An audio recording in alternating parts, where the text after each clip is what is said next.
Petite leçon d'histoire sur le régime totalitaire de Staline. En 1917, Lénine et les bolcheviks s'emparent du pouvoir par la force. C'est la révolution russe. S'inspirant des idées socialistes de Karl Marx, Lénine désire abolir la propriété privée et créer une société sans classe, une société égalitaire. Pour atteindre cet objectif, il faut selon lui que le peuple, guidé par le Parti communiste, s'impose face à la bourgeoisie. Pour cela, Lénine et son parti mettent en place un nouveau régime. Il impose sa dictature et interdit les autres partis politiques. Parallèlement, il nationalise les usines et les banques et réquisitionne la production agricole des paysans pour alimenter les villes et l'armée. En 1922, il donne naissance à un nouvel État fédéral regroupant plusieurs États placés sous la houlette de la Russie. C'est l'URSS, pour Union des républiques socialistes soviétiques. 2 ans plus tard, en 1924, Lénine, chef de file des bolcheviks, meurt et un de ses proches s'impose au pouvoir en se présentant comme son héritier. Son nom, Joseph Staline. En 1929, Staline décide d'accentuer la place de l'État dans le fonctionnement de l'économie. Pour lui, l'État doit tout contrôler. Ainsi, les petites entreprises commerciales et industrielles qui ne sont pas encore propriété de l'État sont nationalisées. Parallèlement, il oblige les paysans à entrer dans de grandes fermes collectives, les kolkhozes.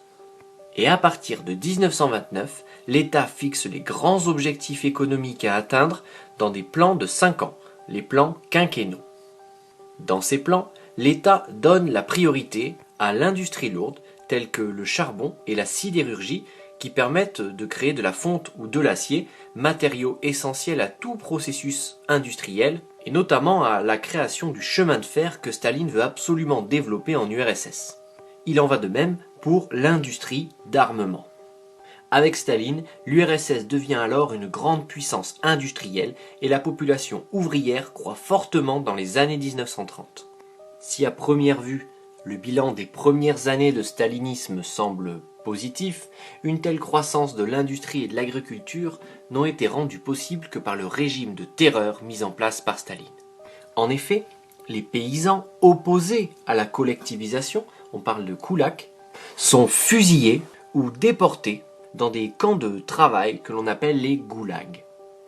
De 1936 à 1938, Staline instaure la Grande Terreur. Des purges massives durant lesquelles il fait condamner à mort ou au goulag les grandes figures du Parti communiste, de potentiels rivaux à sa toute-puissance, ainsi que tous les opposants politiques, réels ou supposés.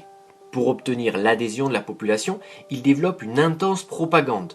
Médias, journaux, films, affiches ou encore radio lui vouent un véritable culte de la personnalité, vantant sa grandeur, sa bonté et ses mérites.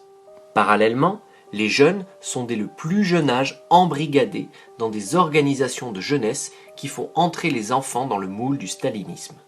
La société ne vit alors que pour Staline et l'URSS, alors que la puissance de la nation est étalée aux yeux de tous, lors de grandes manifestations et défilés militaires.